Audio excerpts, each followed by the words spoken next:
Ladies and gentlemen, welcome to an edition of How Did This Get Booked? I, of course, am your host, Jake Manning, and I'm a veteran of the professional wrestling business for over a decade, and I've held every single job except selling popcorn. I'm joined, as always, by my tag team partner, my good friend, my buddy, the guy standing in front of me, still on his phone after I hit record. I just found out that Dropkick Murphys are going to be in town tonight, man. Like tonight, not tonight when this drops tonight. Okay. So if you're going to use that as the basis of getting your hopes up to go see Dropkick Murphys, I have some bad news for you. Well, if you live in Charlotte, if they're on tour, yeah, well, maybe when this comes out, yeah, they might be in DC or wherever. And if we actually have a listener there, exactly, I actually might have just let someone in on the secret. So. That's kind of the hint too. Like I was gonna be like, shit, like if there's anybody listening in Tulsa, get up with this wrestling promoter. But then like, what are the chances I have a listener in Tulsa? Yeah. And then like, what are the chances we have listeners? Yeah. So there we go. Here we are. So Dropkick. So there's that. There's that. Well, since we've bragged up how wonderful this podcast is, let's introduce our non-wrestling fan guest. Yay, podcast. Who's all excited to be on the podcast, but at the same time, too, like, oh, nobody listens to think, why'd you make me do this? But luckily, she's a good friend, and joining us again, Crystalle Ramey. Crystalle, how are you? I'm wonderful. How are you? Good. Thank you so much for coming back. Thanks for having me. You were definitely on the short list of people that after we had your episode, like, we have to have her back, and you awesome. Made a list, so I'm glad you came back. I feel honored and scared. You're on a shorter list of people that agreed to do it a second time. Exactly. That seemed like they enjoyed themselves, because that's really all we're doing here, is just enjoying each other's company. Which, by the way, I'm enjoying this Wonder Woman notebook. Thank you. It's short, so you can make short lists with it. So if you have a list of podcasts you would like to be on, that's the perfect notebook for it. So just throwing that out there. I'm just going to hold my breath for drop kicks. Who's the drop kicks? Oh, you're all confused now. Yeah. Dropkick Murphys. Oh, it's a band. Oh, it's a band. Okay. Yes. It does sound wrestly. It is. It does, yeah. See, almost like I meant to do this, but I totally did not. You completely confuse our guests. But that just goes to show how perfect you are for this podcast. And being a non-wrestling fan, you don't know the difference. Well, you're also a non-music fan, a so whatever. Murphy fan, so... Not a fan of the Irish punk rock, eh? I get it. You'd be perfect for my other podcast. Great. Ignorance. Didn't that used to be a Rush podcast as well? Man. Oh, it's 3 episodes of Rush. What you talk about? Oh, but Crystalle, before we dive into this topic, usually our returning guests, even though you've had a short turnaround, I always have to ask, since the time that we talked, did our conversation or your time on the podcast inspire you to possibly watch any professional wrestling other than the topic I gave you today? Like, would you? Absolutely not. Absolutely not. Okay. Yep. Back to zero on that. That answer. Back to zero. Okay. Maybe even a negative somewhere in there. So, our today's topic, we're going along with our theme that we kind of have recently, mostly because they're short. Me and Zane are kind of sick of watching 3-hour-long shows. So you're welcome. Thank you for not subjecting me to that. What was your show? Yeah. What was the show that we had you watch last time? Do you remember? Oh, different notebook. It's a different Wonder Woman notebook. It was almost 2 hours, though, I think. Was it like a WCW pay-per-view? I'm trying to remember. Was it real wrestling, or was it like this, like a compilation of stuff? Or was it a movie or a show? Was it real wrestling show? I feel like it was a different... It wasn't WWF. It was something else. Okay. It's WCW. Okay. Maybe. I think it was a WCW pay-per-view. I think so. Yeah, I'm almost 100%. Okay. I've dreamt about it ever since. So. Who were you dreaming about then? No one. Dallas Page? It's called nightmares. Those are called nightmares. Night terrors. A little bit. I did watch a wrestling show Monday night, I think. There was a show on, and it had 2 women in it. Okay. And what I was happy to see is it wasn't all skinny, Barbie-looking women wrestlers. They were still pretty, but, they represented us thicker women, so I appreciated it. You sure you're watching wrestling? I think so. No. I don't know. Skinamax. Yeah. You busted. Yeah, porn. got me. It was porn. Sorry. She said they were well represented. Yeah. Okay? Not perfectly Hey, represented, okay? Sex workers are workers too.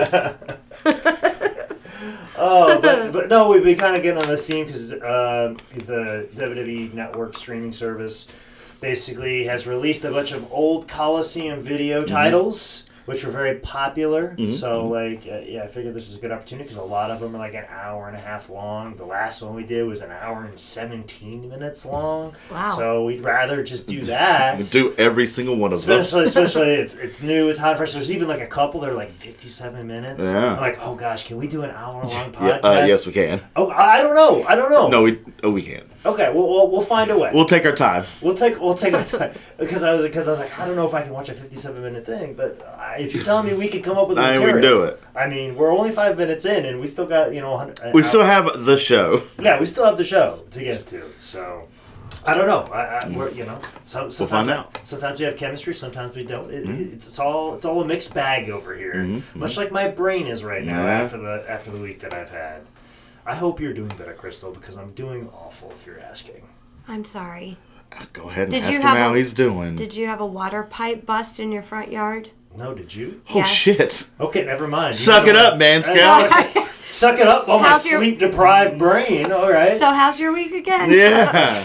Let's talk about your water main. Yeah. Are you okay? How's your yard? Because I haven't had that issue yet. I don't know what to do. So tell me what I have to do. We can turn this into like Home improvements. How did this get booked? How do you fix your water main? Come on. So Who do you call for something like that? Is that a city? Plumber. Well, you call the city and then they tell you no, it's on your own property. And then you call your home warranty and they say they don't cover it. okay. And then you call a plumber and. But you spend still a got to lot get of that fuck off phone call first out of the way. Yeah. Okay. You have to call the city so they can take the fuck off. Yes. All right. That makes sense. Yeah. That makes sense. So how was your week? It's all over the place. I drove through a snowstorm last Friday just to make it to a show, and then I drove through DC traffic on That's Saturday, and then I kind of recovered on Saturday, but then I just randomly got up at 6:30 in the morning on Monday and just went through a full day of work, editing, and open mics, and then same thing on Tuesday. Drove to Carolina Beach on Wednesday, there and back. How was that show, by the way? It wasn't bad. Wasn't bad? No, Okay. it was a lot of fun. It was a lot of fun, actually. It actually gave me hope. I almost wanted to quit stand-up this week. That was Good for you. That was another thing. I wanted to quit stand-up this week. So That's a it's just recurring theme for me as well. yeah. Okay. Every other week, I'm like, why am I doing this? And then I'm back in it. Yeah. So Well, I know I won't quit, and I even said it on stage when I was frustrated. I'm like, listen, this is the only time I ever talk to people. If I don't do this, Lord knows what I turn into.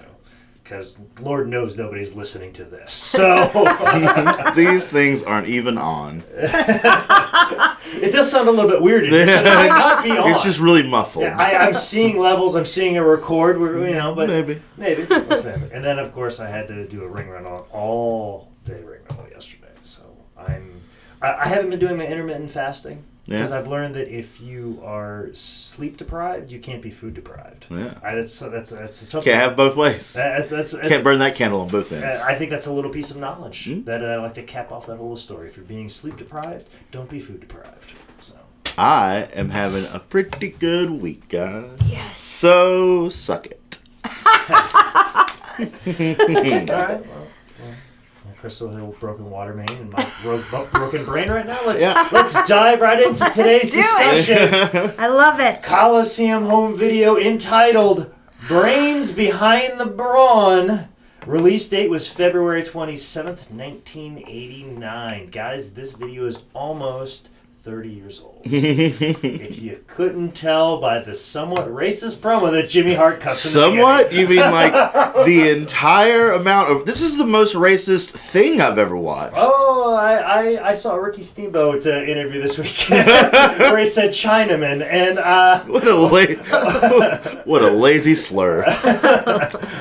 I could couldn't tell if it was Chinaman or Chinaman. I don't know what's more offensive. Come on now, Chinaman. I don't know if I'm allowed to say either of them. Yeah. I definitely know I can't say woke, but whatever. I don't know. I don't know what to say. All I have to say is, as a 30-year-old white male, like, more words you can take away from me, the better. Yeah. Like, I don't want to know the words that I know. Chinaman. So, I don't. Yeah, but Jimmy Hart. Kind of talking. Oh, Mr. Fuji. Oh yeah, that was it. That was it right there. And then talking like slick. Oh, bro. Yeah. Because he is a homie. Yeah, you threw in the word homie. Thanks, Dad. Which in 1989 still fresh lingo, maybe? Yeah. Okay, I think you still call people homie in 1989. I think so. Yeah, because he's probably homie to a play he's going on at that time, so homie's still like effective. Homie the Clown. And he don't play that. And he don't play that. And you don't play that. Exactly. It's like that old Mad TV sketch where they're like, hey, we have to come up with new words because white people have figured out our slang. Like, bomb no longer is a thing anymore because white people find it out. We have to change it to something else. It's like, oh, that's Ebola now. You know what I'm saying? We have to come up with the new words because white people figured it out. So. But one thing that we haven't figured what most people haven't figured out is that managers attack you from behind. Even after watching this montage, it's just basically like, hey, let's show how cool these managers are by them just attacking people from behind. And then, of course, we get our host, Sean Mooney, right at the beginning, and we kick things off with Bobby the Brain Heenan. Actually, Bobby the Brain section was half of this fucking video. Yeah, it was 40 minutes long. 40 minutes long. Now, Crystalle, Bobby the Brain Heenan is considered one of the greatest managers of all time. Really? Arn Anderson even said he's better than some stand-up comedians he's seen before, which means that Arn Anderson hasn't seen a lot of stand-up comedians. Or has only seen Jake Manning. Yeah. Zing! Alpha Brain's kicking in on my side of the table. Oh, I love when friends do jokes. I mean, you said that joke because you love me. Yeah, that's right. That's a love joke. That's a love joke right there. I love roast, guys. Love roast. I fucking hate you as well. Good. So. Very good. Very good. Oh. Yeah, Mr. Fuji, very good. You're my homie. Yeah. Job Soul Brothers over here. You are the Ebola. We're going to talk about that. Yeah. Trust me. But in Bobby the Brain Heenan's section, we get to see, well, of course, like Sean Mooney's introduction of Bobby the Brain Heenan, he basically says all the things that Bobby the Brain Heenan says about himself. Yeah. So I thought it was rather lazy. But we get to see some classic footage. We basically get to see the setup for WrestleMania 3, which is a turning point in professional wrestling. So, it just goes to show that some of the things we discuss on here aren't always bad. Mm-hmm. They're rarely good, but this is great material here. But as you can tell by your laughing, Crystalle, what were your thoughts on seeing this build up to this match from Andre the Giant taking on Hulk Hogan? Well, I realized that Andre the Giant was actually in The Princess Bride. Okay. That's what you gathered from this? Was it when he started talking French and refused to speak American? I didn't even know he was French. Yeah. And then I wrote, I think, I didn't understand what he was saying half the time. Because he was talking in French. Well, even when he was talking in English, I really was like, what? What did he just say? I had to rewind a couple times. I tell you.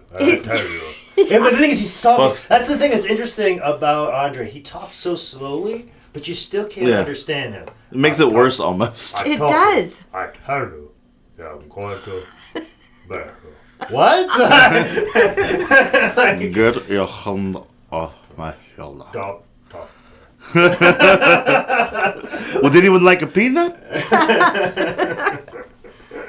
What some more of your thoughts? Because like I said, this is the classic build-up to WrestleMania 3. So it felt very dramatic, right? Like Hulk was like, "You betrayed me," or he was betrayed by Andre, and then I'm wondering how smart Andre the Giant really is. I'm probably gonna get beat up for saying that. He's not gonna listen. Maybe in a next life. Not this one. You're fine. And then I wrote, "Is Hulk crying?" Like he was like literally crying, and I said I feel like they are gonna make out.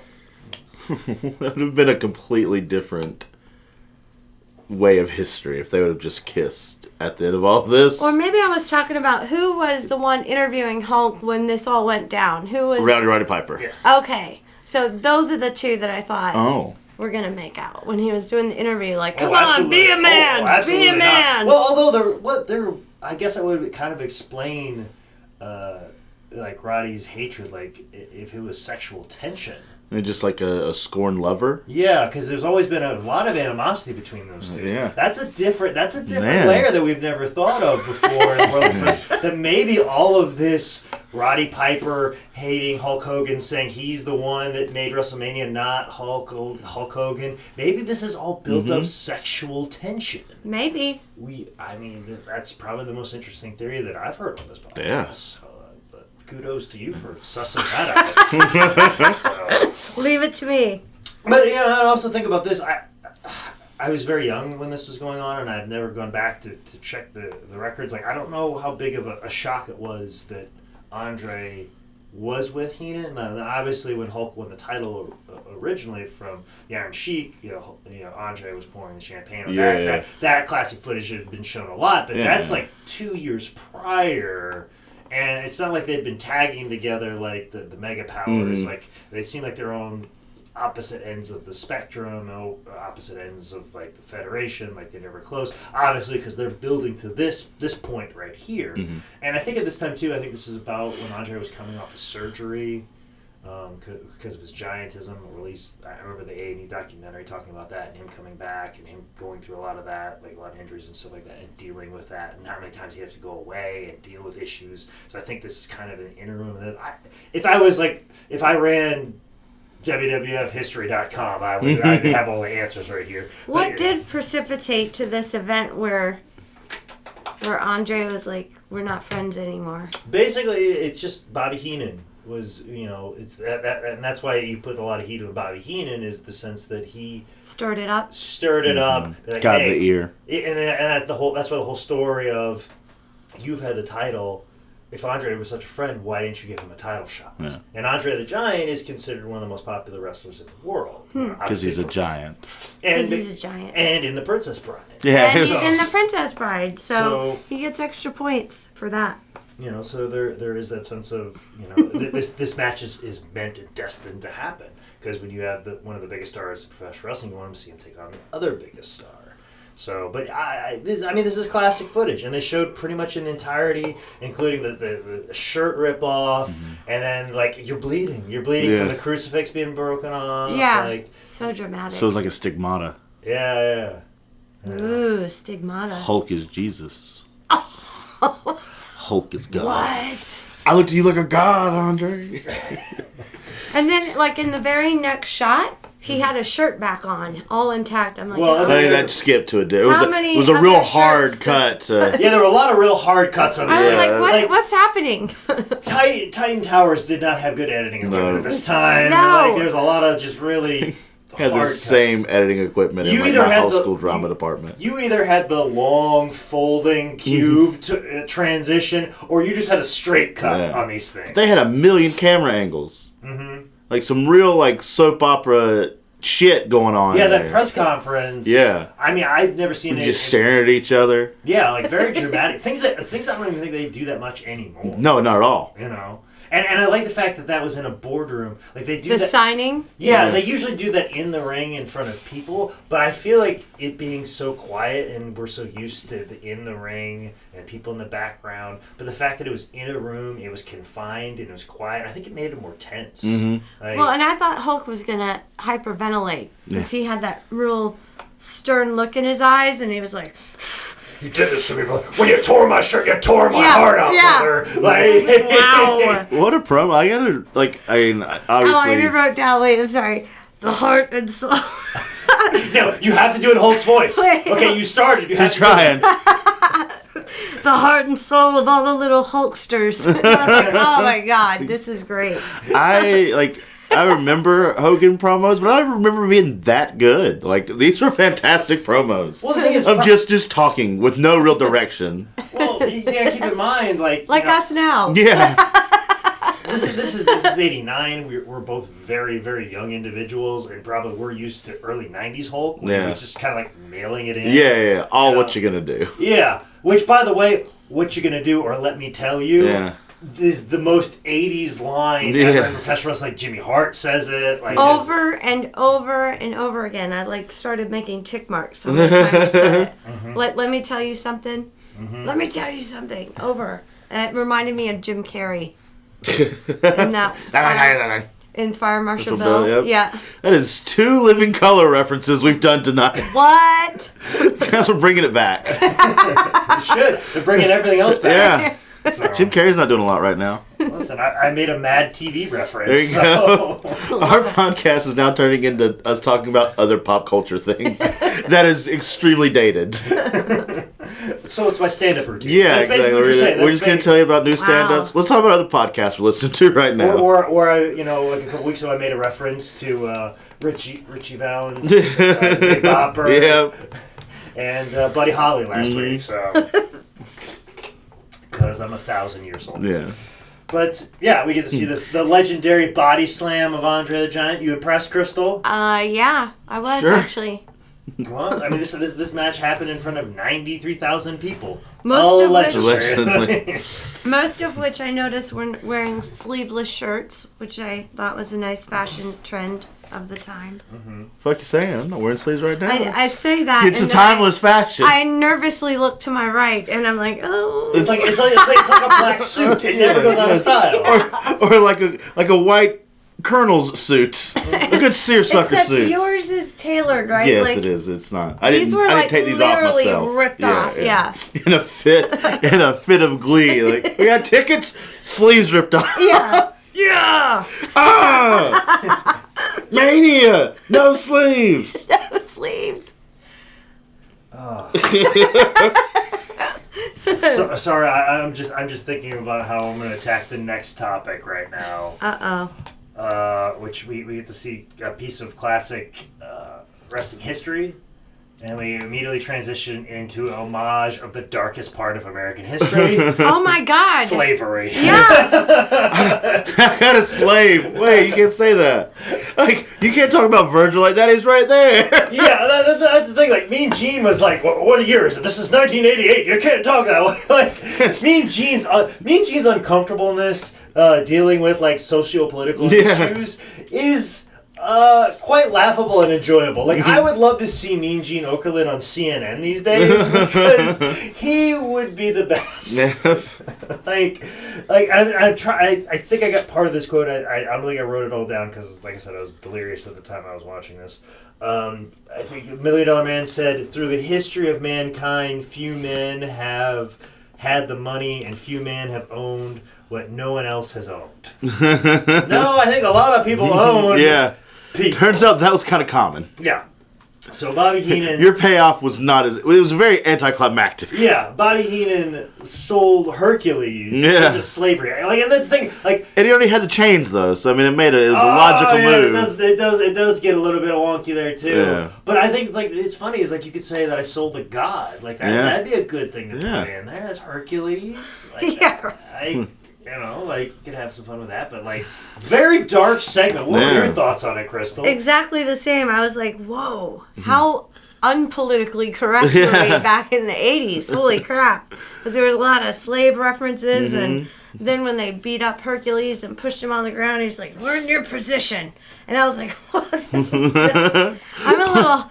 heated. What color was Hercules? Was just white, dude, right? He's American. Yeah. Like, I didn't know if he was like Canadian or whatever. I mean, Hercules Hernandez. So well, I mean, a little bit Hispanic. Yeah. But ain't nobody say for meat sauce. Yeah, but oh, fuck money over here. I ain't no slave. But yes, that's the funny thing is, like, everybody's fine with Virgil being a slave. Yeah. But we're supposed to get upset. I love when that Hercules, the white dude, is sold into slavery. Yeah, your time is up. Yeah. You're due for a good slaving, Whitey. I love that you referred to Virgil as a bodyguard. The best bodyguard money can buy. You're a butler. Yeah. He buttles. Yes. Yeah. Like, he brings you things. Yes. Some would say a slave. I was trying to think of was it Jeff Galoo? I'm trying to think of the bodyguard for Tanya Harding. Oh. Was it Jeff Galoo? Jeff Galoo was the boyfriend. Mm-hmm. I'm trying to think because whoever the bodyguard was. I wonder the guy who actually hit with the baton. Yeah. Nancy Kerrigan. I forget what that guy's name is. I haven't seen I, Tonya yet. But anyways, Tanya Harding's bodyguard. I wonder if he had the same role that Virgil had. It'd be far. Explaining that wasn't quite as funny as if I just had the name right there. Once again, of course, had you said the name, we'd be like, "Who the fuck is that?" Once again, much like when I said the Big Bob Bird Buddy Holly on stage last night. Like nobody gave a fuck. So let me tell you about some '90s Olympic turmoil, guys. The year was 1992. There we were. America's sweetheart, Nancy Kerrigan. Maybe I'm at 94. I don't know. Whatever. I can do the math, but I'm not gonna do it. I didn't know the name of the bodyguard, so how do I know the fucking name? But anyway, real dark segment. Against slavery, Crystalle? Can we put you on record for where do you fall? Where do you fall on this? Definitely against slavery. Against any white man. Of any man. Not just white slavery, but all slavery. All slavery. Okay. I don't know. Some people deserve it. Put me on that side. Okay. White's your time's coming. Open-minded. Yeah. Equal opportunity. So, had a good run. Yeah. You guys, get ready. Kanye O for 2020. We'll see about that. But speaking of men that should be our president, the Ultimate Warrior. Yeah. Best transition I could come up with at the time. I was gonna killer. Nailed it. I was gonna say men who had a good run in life. Both these men are dead. Yeah. But you jumped in with the president's thing. Yeah. Yeah, they're done. Oh. Yeah. Wow. It's real unfortunate about Rick Rude, but whatever. Oh, the other one. What happened? Life happened. Well, actually, if you listen to Ricky Morton, he'll tell you that Rick Rude was injecting steroids into his dick, or injecting something into his dick. What? Why would you inject anything in that? This is what's the payoff, brother? So, what's it gonna do from a dick? This is making his pecker a dick. That's what it was. That's what he's injected. Listen, this is right up there with urban legends like Laney Poffel being able to suck his own dick. Is that what? That shit's true though. He can suck his own dick. Okay. Then Rick Rude injecting things in his dick ranks right up there with Macho Randy Savage having a underage affair with Stephanie. I'll go with that one. Okay. I'm gonna let that be. I'll let that be the control substance here. But is that what killed him? Having sex with underage girl, yeah. That's what killed Macho Man. Kills everybody. Injecting your own dick. I don't know. This That's just what Ricky Morton said. He's a member of the Rock and Roll Express, by the way. Yes. Oh. Hall of Famer. Okay. That's what I've heard, allegedly. So, which one was pressing the thigh master in the That'd be Rick Rude. Okay. That strong mustache man himself. Cherry curl with another man's picture on his butt. God damn it. Looking fantastic. Like a fucking stud. I like the way he's built. Anybody else moist? Yeah, and you know what? Doing a great job of posing. Yeah. Like proper poses. Like Tony Atlas on the last show. Yeah, that male strip club. Yeah. At Vince McMahon's house. I feel like that's where they did the run through for this. Yeah, like, come on guys. Flex for me. Yeah. But Ultimate Warrior just still in character going, ah! Yeah. Like, not even holding the poses still so we can see how big and massive he actually is. Yeah. And then just getting hit over the head. So, but yeah, real weird fucking segment. Mm-hmm. So, what were your thoughts on it, Crystalle? You enjoy the pose now? I think it was at this point, though, I said pro wrestlers must have been the first openly gay men. Actually, probably quite the opposite. Yeah. Which is a shame. Well, just the way, like, I don't know, it just felt very... super feminine here. Yeah, a little bit. Well, a whole bunch of Nancy boys out here flexing. We could have made some fucking progress if Roddy Piper just would have come out with his true feelings for Hulk Hogan. If Hogan and Piper would have kissed, the world would be completely different. All this sexual tension. They would have been relieved. That's what this whole thing is about. And everybody would have been like, well, the top guys did it. Much like they needed Hulk to start the union. If Hulk was the one that started this whole open homosexuality in pro wrestling, could have changed the world much sooner. Pat Patterson would have been doing a lot more things. Yeah, exactly. But how could they not have been? They're all bedazzled out with their little... That's macho. Come on now. Is it? Oh no, I've never. Listen, that's what I say about when I watch Fabulous One's music videos. Okay, like I don't know what that is. You've never seen Fabulous One music videos? What is that? You don't know the Fabulous Ones? I don't think. No, you can keep saying the name and it doesn't. Do I have to make you the non-wrestling fan of the week? Oh, okay. Steve All right. Kern, No, Stan okay. Lane, All right. I thought you were. Yeah. No, I thought late you. 1982. I thought you were talking like a 1984. band or like some drag show. No. Oh, then yeah, I know about the Fabulous Ones. I thought you meant like it's some band or something. Like I know you watch a lot of Drag Race, so I figured it was. I don't watch drag. Bullshit. My girlfriend watches a lot of Drag Race. I thought it was in that. Okay, then the Fabulous Ones. All right, never mind. We're back to her being the non-wrestling. Okay, we're back. Ah, boo, hiss. Speaking of people that did a tour through Memphis, we get Terry Taylor and Jesse the Body I Ventura. love that they're just shitting all over him right to his face. Oh, I know. Like, and that's the thing. Like, Terry Taylor's always gotten that reputation where people have always shit on him in the back. Like, and now the people are just shitting on him in front of the camera. That's his character. Yeah, that's his character. He just gets shit on. And they even had like a microphone on Bobby Heenan while Terry Taylor's having a match, and he's just kind of shitting on him. Which I thought was great. Well, I thought it was great too. And George Steinbrenner's in the front saying, "Nah, you should fire him." Yeah. Old Steinbrenner. Like, that was great. Like, Yeah. it was just very random. And I'm guessing this match is from a Saturday Night Main Event. Yeah. Because the poster's in the background. So it's probably... Because the Saturday Night Main Event on it. Yeah. Saturday Night Main Event. You know? Once again, if I worked for That's what it said. WWFhistory.com, I would know for sure, like, the year, date, running time. Yeah, but who cares? This was obviously chopped up. But yeah, George Steinberg just make a random cameo. And then Bobby Heenan was like, I got a ring full of Winfields.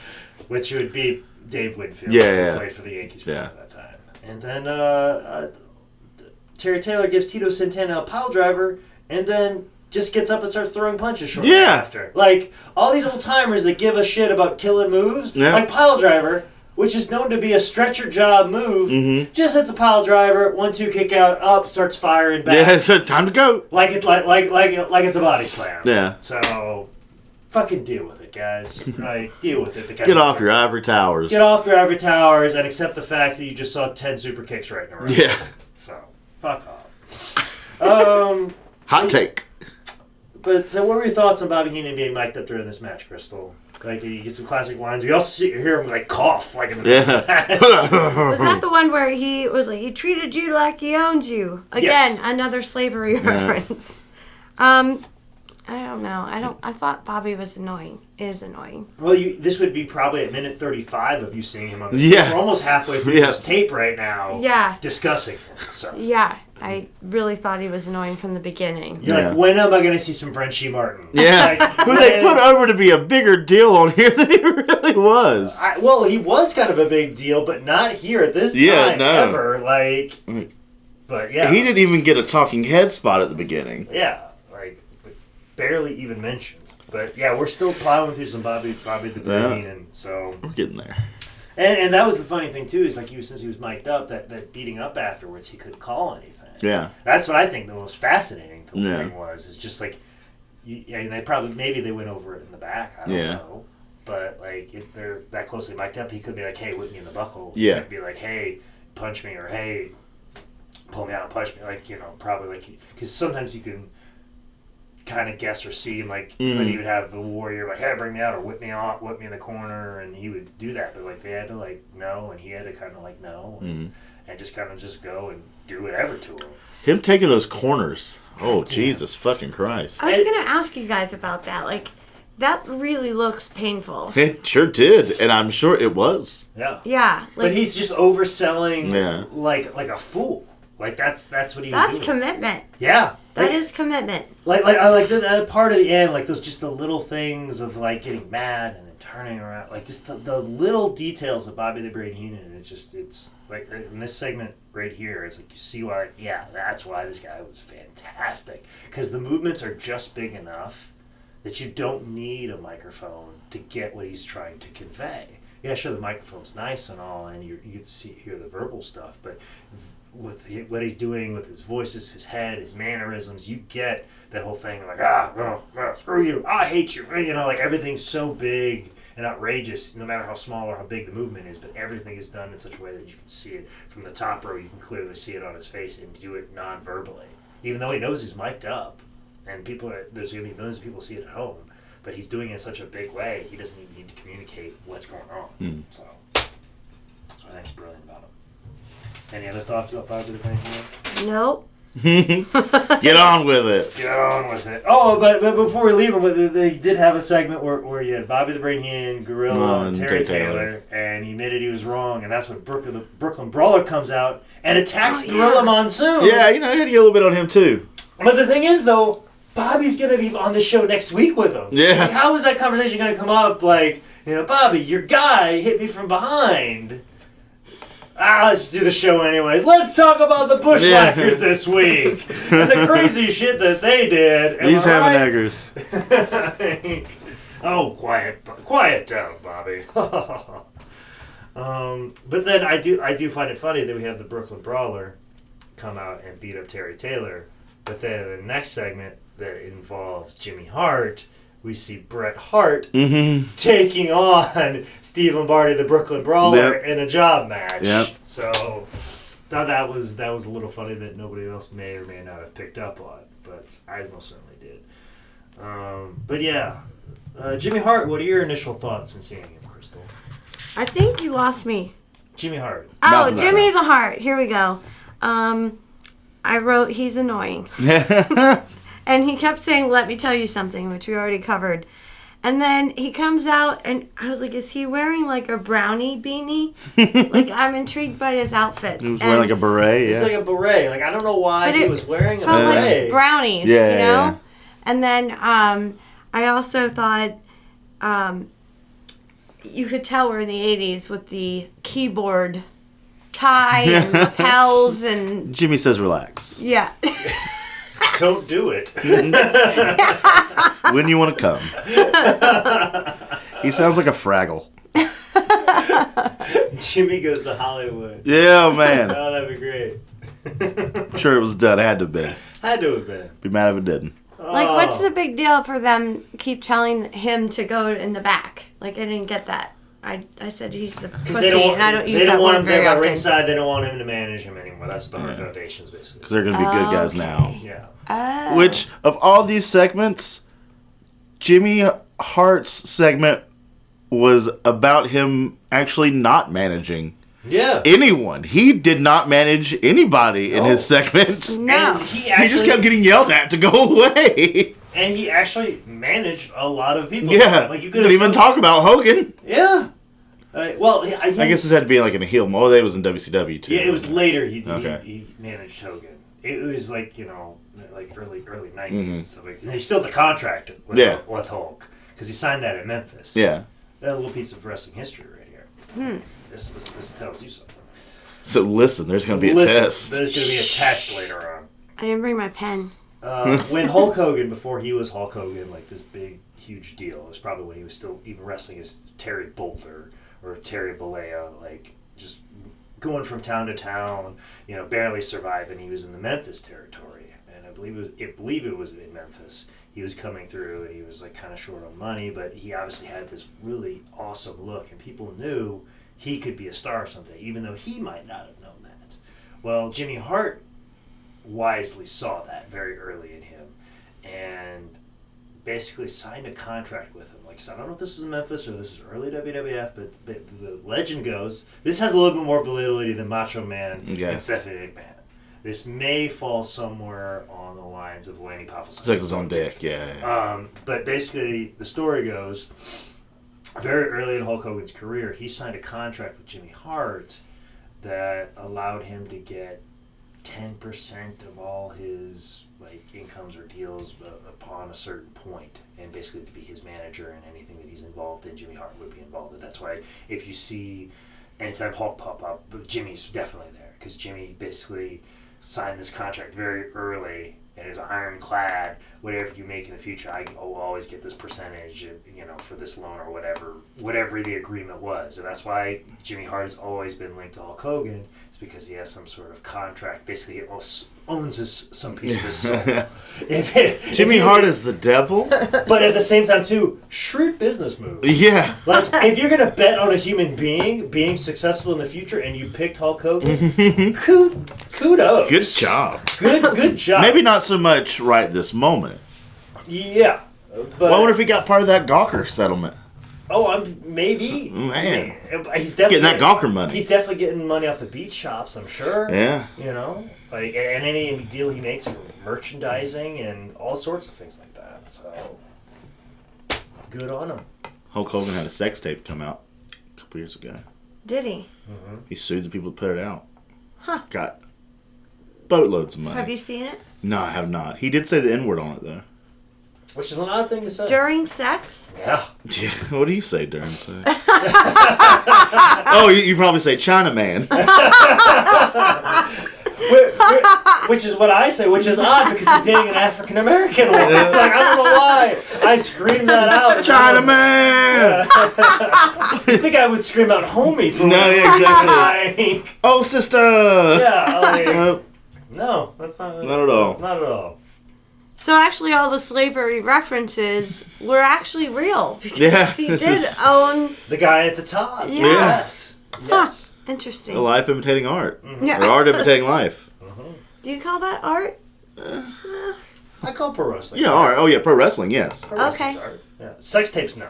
Yeah, The lighting's bad. And I think it was in night vision anyway. And he talks about how bloated he is the whole time. Yeah. It's kind of weird. Yeah. Are you sure you didn't watch it? No, I'm not sure.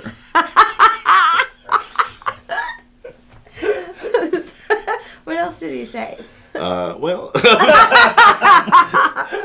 funny you say that. I brought my Wonder Woman notebook. All of my thoughts on the. Yeah, that's like the next Man, podcast. we should do the sex tape. Why are we not doing wrestling sex tapes? That's put that on the list. Put that on the list. Okay, I'm down. Okay, good. You're back. I'm down. Rebooked. I'll watch Hulk Hogan get his dick sucked. Yeah, let's go for that. Okay. All right. One night in China. We talk about Sean Whitman's weird crooked ass dick. Sean Waltman's crooked ass dick. That was your takeaway? That Sean Waltman's got the weird genitalia in that one? I mean, big clip's a big clip, man. Yeah, that's I'm what I in feel on. about too. Okay. I'm on board. That was a test. That was Yeah, a test no, of our, right. That was a test of our friendship. Yeah, no, big clip. That's cool, man. That's cool. I'm not sure what's happening right now. I was almost going to not be his friend if he wasn't down with big clits. That was basically what was going to happen. China. It's called One Night in China because he gets inside China. Okay. She had a very large clit. Uh-huh. And so. Huh. Which, more power to you. Yeah, good on you. Especially in the clitoris. Yeah. So. All the power to you in that. Yeah, exactly. That's where the power resides. Yeah. This is where power lies, right here. Anyway, what are we at? What's Jimmy Hart doing? Jimmy Hart not doing shit for the Hart Foundation. Yeah. That's where we're at. I did say I wanted to know who the Oscar twins in gold are. Oh, Los Conquistadors, I believe. Oh, the Yeah. Conquistadors. Okay. Jose Estrada and... It was just a very odd Gosh, I'm trying look. to think who the other one was. I thought. Yeah, I think one of them is Jose Estrada. Mm. So, I can't remember the other one for the life of me for whatever reason. So, whatever. Not important. I did like Jesse Ventura had a very good line, especially for a guy that ends up becoming a governor. If you're going to bribe me, you have to come up with a lot more money than that. Yeah. I spend that much at night just going out.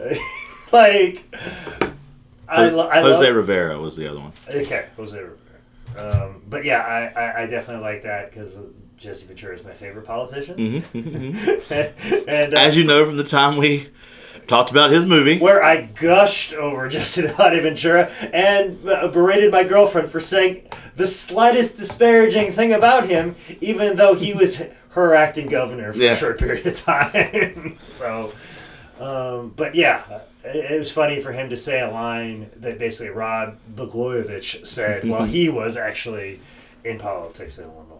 So, but that's Illinois for you. Yeah, we have clips of Demolition versus Hart Foundation where Jimmy Hart almost runs out so fast that, like, you barely miss him. You know what I'm saying? Luckily, they replayed it, but, throws in the megaphone. Now, we get to see Bret Hart here a couple of times. And, Crystalle, I want to know what your thoughts are on Bret Hart. You see him wrestle a couple single matches. You see him in a tag match. What are your thoughts on Bret Hart? He was the black-haired guy. In the hot pink. Hot pink and black pants. Both had the hearts on their thing. Mm-hmm. Not the guy with the weird beard, but the other guy. The other guy? I don't... You have no feelings? He was forgettable. I didn't really think anything of it. Other than, I thought, why would you destroy a perfectly good guitar? But I don't think... Was that on... That was on him, right? That was Honky Tonk Man. Yeah. That was the next thing. Oh. This was Megaphone. This was with the two leather daddies that had the... That also... Well, I thought also... Speaking of clits, I thought Jimmy Hart was a pussy. There you go. Okay. That's a segue. That's a good one. Because I thought, why are they telling him what to do? And then he runs off and cries about it. Mm-hmm. That's what I felt like. So I was like, well, good for them. Maybe he doesn't deserve to be their manager. Okay. I don't know. He did not. You had emotional stakes in this. You're like, no, he doesn't deserve to be there. He doesn't deserve this puss. Mm-hmm. Yeah, and I don't use that P word very often. You wrote it down. I even wrote it. Wrote it down. He's a puss, and the other guys are wearing hot pink. Yeah. So, he's a puss in their vaginas. And they're manly men. Yeah. Men in tights. Mm-hmm. But I just wanted to ask about Bret Hart because he was my favorite, and first seeing him, he stuck out in my mind, and I wanted to see if that was the case. That's why I like having non-wrestling fans. Not at all. So he stuck up so much. It's such a favorite wrestler. He's just over your shoulder right there. I got a picture of him hanging up in my office. So, and a good animated butt shot of him. Mm-hmm. So, but, no, didn't really have any. Just curious because I just had this vivid image of the first time I saw him. It was like in a cage match, and him just climbing on the cage with the pink tights. I'm like, oh, this guy's cool. Like, that's a real man. Yeah, like that. I don't want to be that guy. So I just want to know if any of that sunk in with you. If it didn't, then it just makes me weird. And I'm more alone than I ever was before in my entire life. So Zane, keep liking big clips, or I will have no friends. That's right. So don't worry, brother. That ain't going nowhere. If it wasn't for big clips and squirt porn, I wouldn't even need a cell phone. Oh, speaking of squirt porn, Honky Tonk Man. Yeah, I love it. That's Segways 101. Is that Elvis? Segues are real bad. Segues are real bad today, guys. Nope. Brains falling apart. So. Yeah, I think they're perfect. Honky Tonk Man is the guy that used the guitar. And he was Elvis. Yes. The Elvis-looking one, right? Yes, and I did this type of match with Apollo Crews, actually, believe it or not. I was the Florida Heritage Champion, and I had held it for almost 2 years, but I only defended it once because FIP only ran once a year at the Peterson Cup. Yeah. So I basically won it, did another defense, and I had this belt sitting in my bag for 2 years, and like, we're going to put it on Uha Nation. I'm like, sure. And he goes, do you want to do the Honky Tonk Man Ultimate Warrior thing? Yes, I do. And, well, actually, that was my idea. Yeah, good. That's what I pitched. Because it was a long weekend. He was like, man, I got all these ideas. And you're like, well, hold on. What if I just come out in promo and say I'm the greatest Florida Heritage Champion of all time, and I'll take on all comers? And then the Ultimate Warrior music plays. Ultimate Warrior music, you come out and you do your little standing moon flip, shooting star press, and then 1, 2, 3, and then it's over. Worked, got him over like a charm. Let's go steal money. Yes, so he's doing quite well, and I'll take all the credit for it. Good for you. You're probably the reason he's there. Yeah, probably. That and the big old smile and the ungodly amount of talent and gifted, all those things. Those are all second runner-up. Second runner-up to me doing the job too. Yeah. So I get to be my Honky Tonk Man. Yeah. So. But we get to see Honky Tonk Man get his revenge after the big squash match. He really swung the fuck out of that guitar. Yeah. I'm pissed about that. You are? A perfectly good guitar. Yeah, it was a perfectly good guitar. Why would you do that? And was he the one that like insisted he have really good guitars? He insisted he wouldn't let him just get like garbage like pawn shop guitars that were real cheap. He wanted like actual real nice guitars. Because when he hit Jake the Snake, it made him crazy. Mm-hmm. Like that. It was like because it was a very nice guitar that did not mean to break. Mm-hmm. Yeah, I felt like it was a Gibson or something, and I was like, "Why? No, don't do that." He done did it. He did. It got done. Mm-hmm. So. I'm emotionally scarred. So was Jade Snake Roberts. And the Ultimate Warrior. Very much so. Speaking of emotional scars, this next segment might leave a few scars. And we talk about the Doctor of Style, Slick. Man!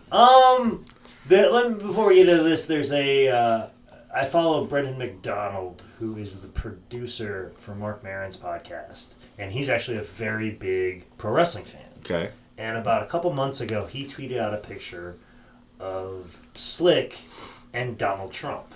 Together? Yes. Nuh-uh. And his quote was, if you would have told 12-year-old Brendan that one of these guys was going to be president, I would assume it was Slick, and I would assume that he would be doing a fantastic job.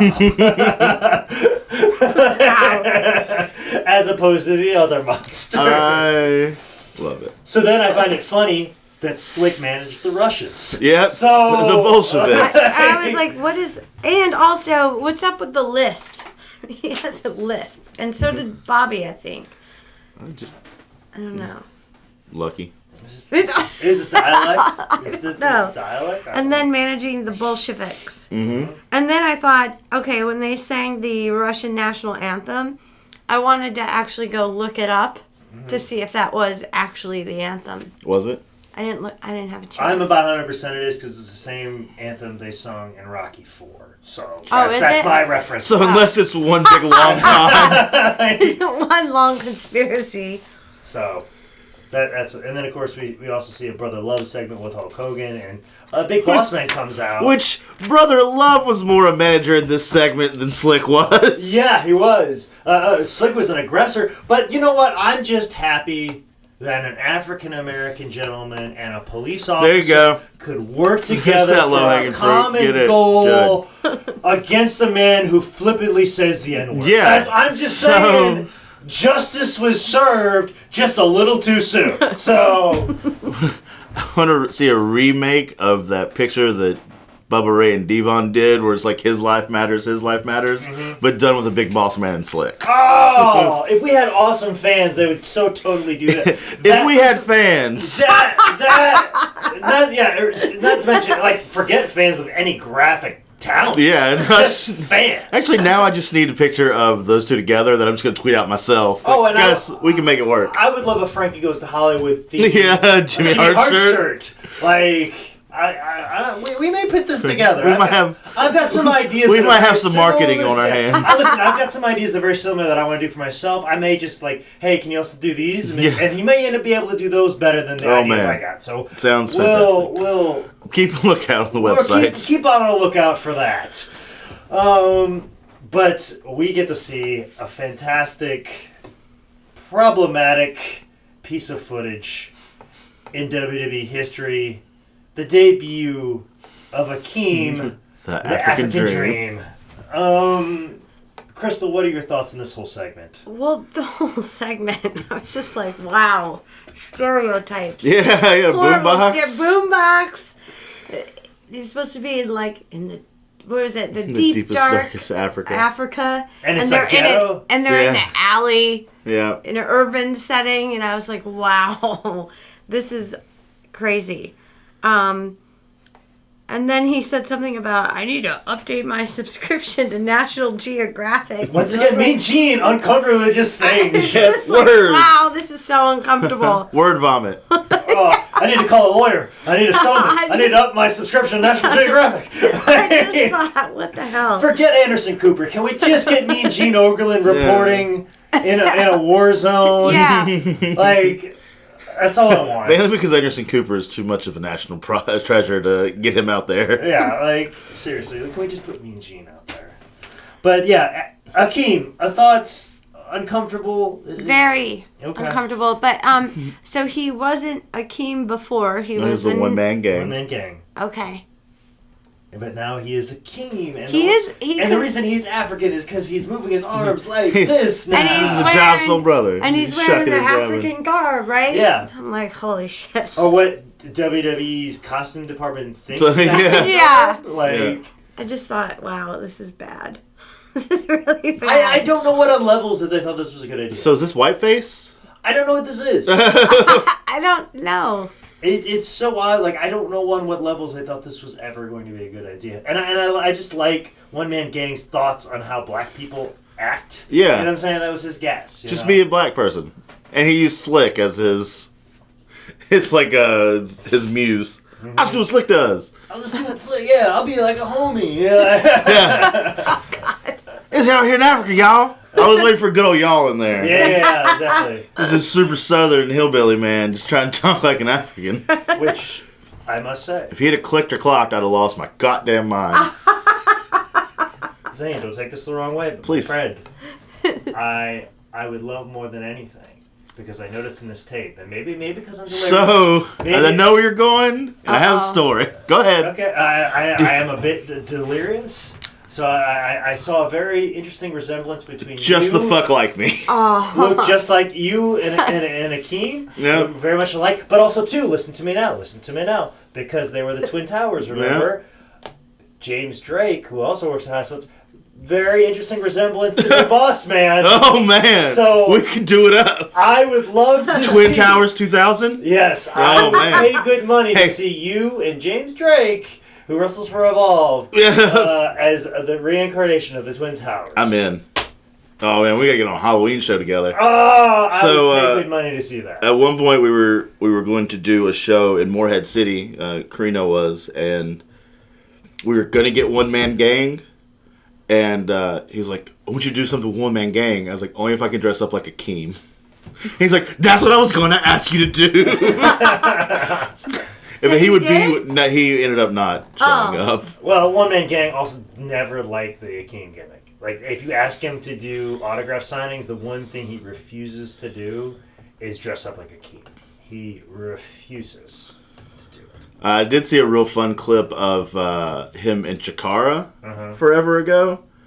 He came out as One Man Gang, and someone in the front row was dressed as Akeem, and so he did the dance with them. Oh, okay. So that's pretty neat. That's good they acknowledge it. Yeah, he's come to peace with it, even though black people hate him for it. Yeah, of course. Good. And right on them. And good for them. As they should. Yes.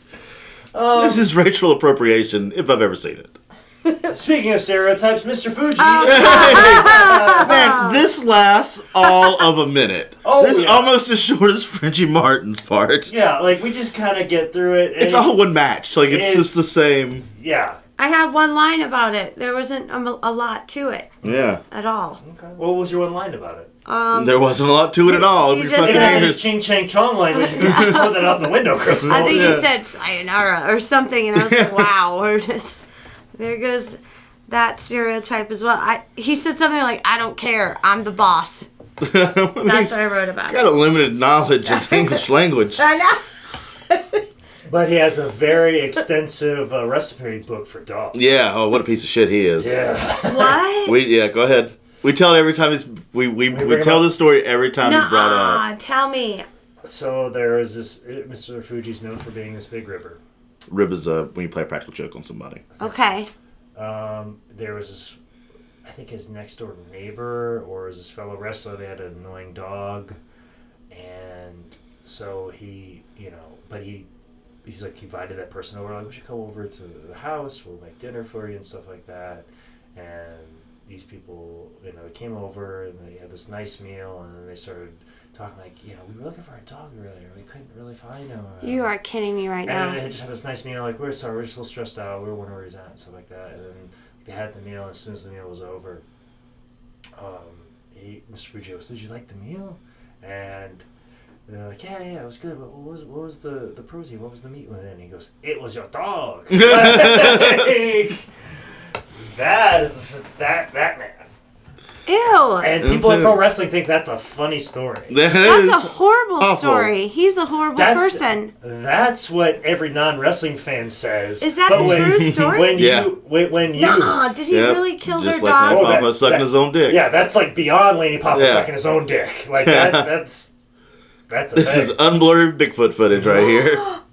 That's horrible. incredible. Which is the way every non-wrestling fan acts, but anytime you talk to a pro wrestler, like, ha, what a ripper, am I right, brother? Oh, man. Hey, you got any gimmicks? Oh. Look at my, hey, where's my fanny at? You like them Zubas I'm wearing? I'm a cliche of a cliche, motherfucker. Fuck y'all. Hey, I'm gonna go glue somebody's boots in the ceiling because I'm a real piece of shit. Where's my dirty 30 and natty light? I had a full conversation. Where you at, Bubba? Yeah. How did he not get arrested for that? They were probably scared that he'd eat them too. Yeah, I don't know. That's a word. I'm gonna have nightmares about that. You got So did the last person that heard I have that 2 story. dogs. Don't worry, Mr. Fuji's dead, so. Oh, is he? Yeah. Good. Yeah, that's what I said. And spent the last part of his years. That's in the usually wheelchair. everyone's reaction to it when we let them know that he's dead. And also spent the last several years of his life in a wheelchair. Karma. Most of the rippers ended in an untimely death or spent the last years of their life in a wheelchair. So let that be noted. Karma. To every one of you guys that think it's funny to mess with people's bags Yeah. or fuck with people like, hey, we just ribbing like the way they used to, like the boys used to. Like they did back in the day. Yeah, like real pieces of shit, Yeah. as opposed to just being human beings and respecting the fact Give that me your bag and this shit. maybe people walked like a different mile to this show than you fucking did today. So, anyways, sorry, that we got intense there. That got intense for no goddamn reason. Somebody got their boots glued to the ceiling recently. This fucking guy. Speaking of boots glued to the ceiling, Frenchie Martin. What the hell? Speaking of segways, what's your favorite non-motorized? Non-motorized means of transportation? Segway. That's what this is. That's actually the best segue we've had this whole show. We've had 30 of them. Yep, That's there the it best is. one. That Write was that good. down. That was That's good. Thank you. So, yeah, Frenchie Martin. Just, if anything, Jesse Ventura was a better manager than Frenchie Martin was in this whole segment. No shit. And that's it. I didn't know he was supposed to be French because I couldn't pick up a dialect. French Canadian. Oh, okay. Actual French Canadian, not code French Canadian. Yeah. As I learned by dating a police officer. Yeah. Police officers refer to black people as French Canadians. There's a frown on it when you call them black, so I think that was the whole point. Yeah, exactly. So let that be known. Yeah. And So we don't need police reform whatsoever, Yeah. especially when they're walking. They got Punisher decals on their cars. Yep. Yeah, knows how to stab a man in the throat with a straw. yeah, exactly. Moving right along. Speaking of police brutality, Miss Elizabeth. Speaking of stabbing people in the throat with straws. Speaking of cold-blooded killers, here's Miss Elizabeth. Yeah, we get to see some of the highlights of Miss Elizabeth's career, which is basically Macho Man highlights. But I'm trying to think, because Miss Elizabeth, she did open doors in the sense that you could have a woman who is marketable in pro wrestling. Is that with her skirt on or off? In general, yes. Dealer's choice. Oh, we'll get to the darker aspects of it in a little bit, Crystal. I'm Sorry. She was a wholesome woman. I'm starting with a blank canvas. We'll get to the darker trees in the forest, okay, Bob Ross? Fluffy little cloud. Yeah, Yes, you I'm are. going to put in some clouds right now. It's alright if you make a mistake. She, in the sense that a woman could be marketable and somebody that could be... Because she was always held in regard as a manager. Mm-hmm. She wasn't just seen just simply as a valet. Which she was. She was just kind of a valet, but they held her in a little bit higher regard. Yeah. Like a lot of the magazines, they referred to her managerial skills and how she led Macho Man to the title, and then she ended up helping Hulk Hogan, leading him to the title. Like they gave her a bit of the credit for these men's accolades. So there's a little bit more of a respect that other than just somebody who takes her skirt off to win a match. Yeah. Which is basically what she did. Yeah. But they still have the sense of that she's so genteel that she's just too distraught to even talk on this video. Yeah. Because two men are fighting because the Mega Powers exploded. So it's very interesting, but then it's just like my crazy delusional mind right now, it just makes me think like, we don't have a lot of managers right now, but wouldn't it be fucking awesome if we had a female version of Bobby the Brain Heenan. You know what I'm saying? Yeah. Like an abrasive, comedic foil, telling like men what to do. Like, you listen to me, I'll take you to the top. I'm looking out for you. I'm looking out for the contract. So does that make Lufisto like the next Frenchie Martin if she decides to hop in? I didn't go there, but if you want to, why not? She's not listening. But like, I'm just thinking like there's some things that she could have done, but she was very much there because she was Macho Man's wife, and he didn't want to lock her in a closet. You know, when he wasn't around, he'd bring her out, and the only reason she's at ringside because he'd want to leave her in the back. You know, so like there is a bunch of that, but there was a sense of respect in a sense that she was a typical manager, where we didn't see that a whole lot. Where even like when we had like a Trish Stratus or even a Marlena or even other females that were considered managers that weren't really managers. They were seen more as eye candy, but they had the title of manager, where like Miss Elizabeth, I guess, was more of eye candy, but she was given the title of manager. I don't know. It just makes me think that I'd love to see like a full-on female manager that just kind of just balls out and going for it. Yeah. Like Bobby the Brain Heenan. Yeah. And that was my big takeaway from here. Like, if there's $1 million idea rolling around in pro wrestling that hasn't been done, I'm telling you, a female Bobby the Brain Heenan, that's fucking it. There it is. I promise you. Because it's a little bit of progress, it's a little bit something unique, but I feel like you should get like a female comic to do it, that's just going to take a couple bumps, someone who knows how to write a few jokes. Like, what you doing, Crystalle? I was like, is this a job offer? Yeah, are we dropping some unsubtle hints? Speaking of discreet, how good are you at segues? Because apparently you don't have to be very good at it at all. So. You want your own podcast? It's pretty easy. This microphone is the hardest part of it all. I thought it was funny in that match, though, when Hulk pulls up ringside with his chair. Mm-hmm. You didn't even offer that bitch a seat. He didn't. But then when he snuck on the ring and slammed whatever. Hit him in the chair. Yeah. I thought, that was... It's because he owned slaves. That's why he's like, $1 billion man has slaves. I'm going to beat him up with this chair. Real social justice ultimate warrior. Yeah. So Elizabeth is Macho's woman. Yes. Mm-hmm. Okay. In real life, too? At this time, yes. I think that they were husband and wife at this time, yes. They didn't make it. In marriage and in life. In life, yeah. They're both dead, too. They're both dead. Are they? Yeah. Nuh-uh. Yeah. How many people are dead in this thing? All of them. What? Inside or just in general? Yeah. I think Hulk Hogan's the only one that's still alive. And Slick.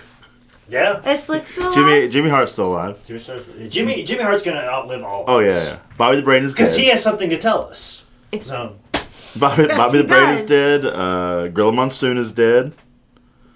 Wow, this is a real... Big Boss Man's dead. This is more depressing episode than I Hercules. thought. Hercules is dead. One Man Gang. Surprised he's not. Mm-hmm. What happened to Elizabeth and Macho? Lex Luger happened to him. Do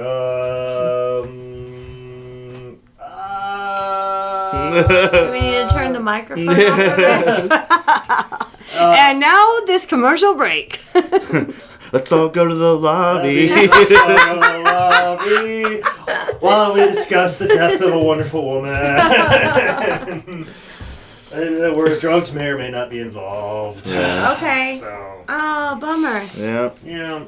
That's a bummer. And the Macho was a car accident. They had a heart attack while he was driving, wasn't it? Yeah. Wrestling has a lot of parallels to comedy, doesn't it? Yep. Everybody does drugs and dies. Yeah. Pretty much. Yeah. All the good ones are gone. It's just we haven't sussed out who the rapists are yet for wrestling. Time's up, guys. Yeah, we've only hit one. And it's just the tip of the iceberg, my friend. Tip of the iceberg. It's taking a sweet ass time though. Yeah, surprised we haven't shaked it all out. I mean, we policed ourselves pretty well, but at the same time too, saw one of them not too long ago that I would if stories came out about him, like I could see that happening. Yep. I don't have anything confirmed. I'm just picking up on a vibe myself, and some weird. That's a rapey vibe. Yeah, and that's weird. That's a pretty strong vibe if another man gets it. And some odd looks and some odd comments. Then I'm like, you said that in front of people. What are you saying to this person when you've got them pressed up in a corner? Yeah, that's what I'm thinking. So there are a few people who I think just the right person comes forward, and when they do, I will believe your story. So you'll have this man on your side. Yes. So yeah. Unless you don't like big clits, then you're off on your own. So we're not going to end our discussion of this because that's the perfect place to end. I love a guy. If we got nothing else, that's it. What a way to talk about something very progressive, about a female Bobby the Brain Heenan, about pushing forward social change, and then let's just talk about how much they love big clits. Which is also a progressive point as well. So I want to back you up on this. I believe everything you said. I need you to answer one question for me. What you think about big clits? Against? Oh, never mind. Shouldn't address that way. Everything good we did, I took it right there, guys. See how I just took it away? I took it off the table. Took it, batted it away, swatted it away. But fantastic, Crystalle. I don't know what it is. We get you in here and we have a whole bunch of fun. You're still on the short list, so yeah. You made it to another one. You've made it to the sex tape round. Yeah.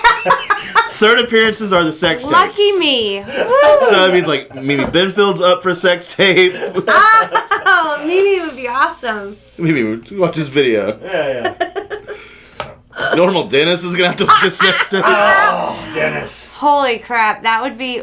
Do you have more than one non-wrestling guest on your podcast? What if you got multiple people to watch? We just all had to watch. Yeah. A wrestling celebrity sex tape. Huh. Oh. There's some good. There's some out there. There's some ones that are professionally shot. Night in China 1, Night in China 2. Yeah. Tammy Sitch's. Yeah. Wow. Hogan's. Mm-hmm.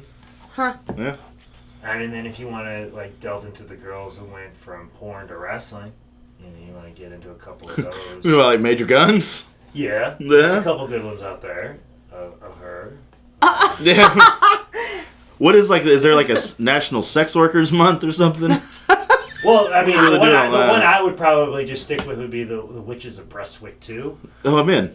It just sounds like a good name. Yeah. Sounds like there's a story, and I need a story. Yeah, and that's the thing. There's something to comment on. Yeah. There's a little bit something to push forward. So, nice. there's that. So yeah, maybe we're on to something here, guys. Maybe we're on to something. Maybe this has been a fruitful journey. Maybe that's one of our live shows someday. So we just watch a sex tape together. Maybe that's when we do the live one in Raleigh. Yeah, we do Raleigh. Yeah, because last time we went to a con where they had one, they did hentai porn. Yeah, they sure did. Everybody watched it, and it was real weird. I don't even want to talk about it. Yeah.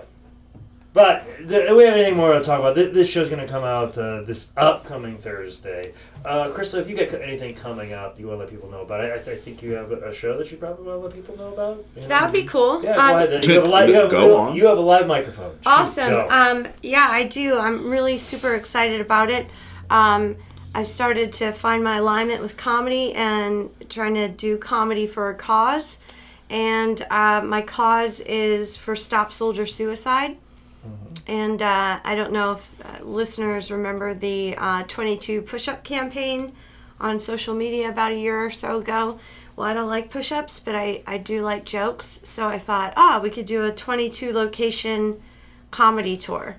So our inaugural show is going to be in Charlotte on April 18th. Okay. And so I'm super stoked. And where's that located? At the Comedy Zone. And the tickets are $25 for the Golden Circle and then $20 for General. And what I'm asking is, if the date doesn't work out with your calendar, buy a ticket anyway and just let me know which seat you picked, and then I'll donate that seat to a veteran so a veteran doesn't have to pay to go to the show. Oh my God. So it's a win. And all the comedians are veterans. So it's by veterans, for veterans. It's all for veterans. CLTComedyZone.com? CLTComedyZone.com. Thank you. Okay. Anything else? Twitter? Anything else you want to let the world know about?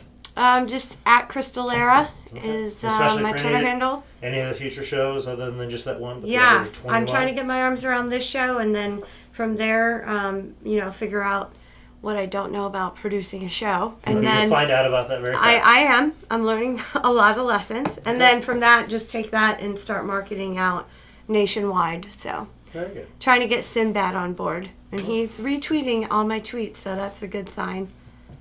Put that in your build-up. Oh, I've been retweeted by Sinbad a few times. I mean, I'm not one to brag. Yeah, but, this is how... I got a feeling... Oh, do you guys want credentials? Oh, have you been retweeted by... Have you heard of Sinbad? Next time you go up at the All Organic Comedy Show, I'll make sure that's your intro. Yeah.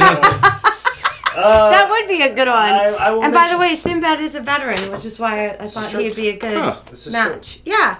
I was a huge Sinbad fan as a child. Like his stand-ups and the like. Still? Yeah. Still? So He's still out there. He's killing it still. Zane, But thank you for having me. This is so much fun. Well, it's always a blast with you. Zane, you got anything people know about? Nothing as cool as Vets for Vets. I mean, have you been retweeted by anyone? God, special? no, not. I mean... Jake doesn't count. Not Sinbad. I have not been retweeted by an equivalent of Sinbad. Like a wrestling Sinbad equivalent. I don't know who that would be. Mm-hmm. Kevin Owens, would that count? I was like, yeah, I mean, Kevin Owens probably would be it. Sorry, Kevin, if you're offended by that. Yeah. And also, sorry if you're listening. Yeah. Come to this. What are you doing with your life? God, those trips must be really rough with you and Sammy right now. That you gotta listen to this. You listen to every single podcast possible. Just because you miss us? Yeah. Get out of here. Yeah. You can just say hey, and that'd be all. Yeah, we'll just box it. I mean, nothing as cool as hers. Sinbad's not there. This weekend I'll have the roast of Bob Keller in Lexington, South Carolina. Jake, you've done one of these roasts. That's the fun. They are a thing. They happen. They occur. And then I have a Queens of Combat double shot coming up March 24th, I think, in Gibsonville, North Carolina. It is 24th, and then I'll leave PWX 25th, and then March 31st, AML, you and me will be there. And then, of course, WrestleCon, April 5th through the 7th. And Stone Cold Steve Austin will be there, who follows me on Twitter. So have you been retweeted by him? I'm too scared. I'm afraid if I tweet at him, he's going to stop following. He'll unfollow you. But I have the screen cap where it says follows you, and that's good enough for me. That's all I need. So he just holds that picture up when they ask for references. Yeah, that's my headshot. I have to send a headshot and a bio. I'm going to put that. It's just that. It's actually just that picture, and he looks enough like him that he just says that he is Stone Cold. I'm like, wow, you got a lot of followers. Like, yeah, man. But speaking of followers, but more specifically reviews, that was not bad segment. Not bad. I mean, it's in the realm. Still, it's at the top of the heap on iTunes is Donut 1978 5-star review that doesn't sound like a 5-star review because it goes, "How did these two get a podcast?" This goes to show any two idiots with the microphone can have a podcast. Like I said, the microphone. Told you. Hardest part. Get that? They're still the review that I will continually read on air because they're the most recent. If you go on to iTunes and write a review, I will say your name, and if it's a short enough review, and it doesn't have to be a very long review, I will probably read the whole thing every single time. So if you sneak in a plug, much like our still continuous newest Stitcher review from KO8 Wrestling, where they just say, "Great show. Jake and Zane are great." Cheap plug for our HPW vs. KO8 Wrestling on YouTube. See what I mean? It can be just as simple as that, but just like I said, leave a review on iTunes or Stitcher, but also to make sure you subscribe on iTunes, Stitcher, SoundCloud, YouTube, and make sure you go to the website, howdidthisgetbooked.com. If we missed anything, we messed anything up, or if you want to tweet at me, Stone Cold Steve Austin, at Man Scout Manning. You already know where it is because you follow me. Hey, Steve, let us know what you think about big clits, man. This has been another edition of How Did This Get Booked? I'll ask him at WrestleCon.